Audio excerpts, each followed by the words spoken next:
Bonjour à tous, dans cette vidéo nous allons voir comment montrer une inégalité par récurrence. Dans l'exemple on nous dit soit un la suite définie par u0 égale 2 et pour tout entier naturel n, un plus 1 est égal à 2 tiers de un plus 1 tiers de n plus 1. Et on nous demande de montrer que pour tout entier naturel n, eh bien un est inférieur ou égal à n plus 3. Alors pour démontrer cette inégalité, nous allons utiliser un raisonnement par récurrence dont nous allons rappeler le principe. Alors le raisonnement par récurrence dit que lorsqu'on veut démontrer qu'une propriété Pn, par exemple ici, Pn c'est un inférieur ou égal à n plus 3. Donc quand on veut montrer que c'est une propriété Pn qui dépend d'un entier naturel n est vraie pour tout entier naturel n, eh bien il y a deux étapes à suivre. La première étape c'est ce qu'on appelle l'initialisation, c'est-à-dire qu'on veut montrer que la proposition est vraie pour n égale 0, on veut montrer que P0 est vrai.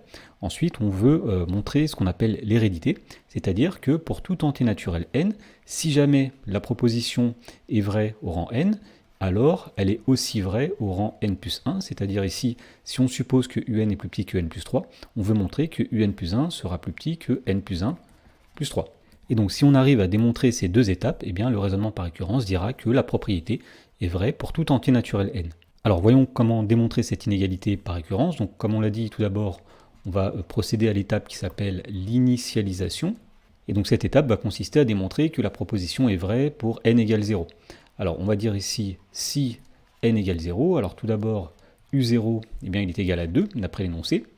Et quand on va calculer 0 plus 3, eh bien, ça fait 3. Donc on constate ici que eh bien, u0 est bien plus petit que 0 plus 3. Autrement dit, la proposition ici est bien vérifiée lorsque n égale 0. Donc nous avons montré que l'initialisation est vérifiée. Deuxième étape du raisonnement par récurrence, donc c'est ce qu'on appelle l'hérédité.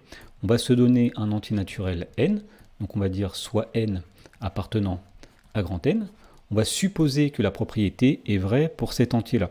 Donc on va dire que on suppose que eh bien, un est plus petit que n plus 3. Et donc ce qu'il faut démontrer dans cette hérédité, c'est que si on suppose que un est plus petit que n plus 3, et bien dans ce cas-là, la propriété est vraie au rang n plus 1, c'est-à-dire que lorsqu'on remplace tous les n par des n plus 1, la propriété est encore vérifiée.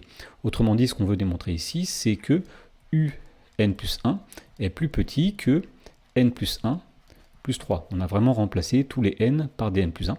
Alors on peut traduire ce qu'on doit démontrer, montrer que un plus 1 est plus petit que n plus 1 plus 3, ça revient à montrer tout simplement que un plus 1 est plus petit que n plus 4, on a fait 1 plus 3. Alors pour démontrer cette inégalité, on va tout simplement partir de ce qu'on connaît, de ce qu'on a supposé. Alors en mathématiques, on suppose, ça veut dire on en est sûr, on se le donne de manière certaine.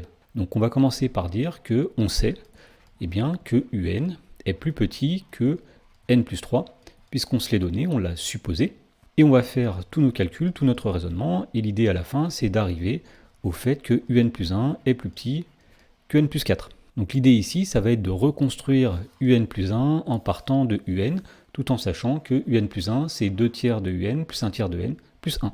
Alors si on part de un et qu'on veut reconstruire un plus 1, la première chose à faire ici, ça va être de multiplier tout par 2 tiers. Donc on va multiplier les deux membres à gauche et à droite par 2 tiers. Alors comme 2 tiers est un nombre positif, on ne va pas changer le sens. Donc ici à gauche on aura 2 tiers fois un et à droite on va avoir 2 tiers multiplié par n plus 3. Mais attention, c'est tout le membre de droite qu'on multiplie par 2 tiers, donc il faut mettre des parenthèses. Donc ici on a 2 tiers de un à gauche et à droite on va développer, on va obtenir donc 2 tiers fois un, c'est-à-dire 2 tiers de un, plus 2 tiers fois 3, c'est-à-dire 2. Et ensuite, pour avoir un plus 1, on voit qu'il faut ajouter 1 tiers de n plus 1. Donc on va ajouter 1 tiers de n plus 1 dans les deux membres de cette inégalité. Donc ici nous allons avoir 2 tiers de un. Ici nous avions 2 tiers de n plus 2. Et on ajoute des deux côtés, donc 1 tiers de n plus 1. Donc plus 1 tiers de n plus 1. Alors dans le membre de gauche, ici on reconnaît tout simplement un plus 1, c'est exactement pour ça qu'on avait ajouté 1 tiers de n plus 1. Et à droite, il suffit simplement de calculer 2 tiers de n plus 1 tiers de n, 2 tiers plus 1 tiers, ça fait 1, donc il va rester n. 2 plus 1, ça fait 3, donc on a démontré que un plus 1 est plus petit que n plus 3. Alors c'est pas exactement ce qu'on voulait démontrer, on voulait démontrer que un plus 1 est plus petit que n plus 4. Mais c'est pas grave, parce qu'on sait que n plus 3 est plus petit que n plus 4. Or, eh bien, n plus 3 est plus petit que n plus 4, donc si un plus 1 est plus petit que n plus 3 et que n plus 3 est plus petit que n plus 4, eh bien on en déduit tout simplement ici que un plus 1 est bien plus petit que n plus 4. Voilà, et pour conclure, eh bien on dit tout simplement que l'hérédité est vérifiée, et donc puisque l'initialisation et l'hérédité sont vérifiées, eh bien on peut affirmer, d'après le théorème de la récurrence, que pour tout entier naturel n, la proposition un inférieur ou égal à n plus 3 est vraie.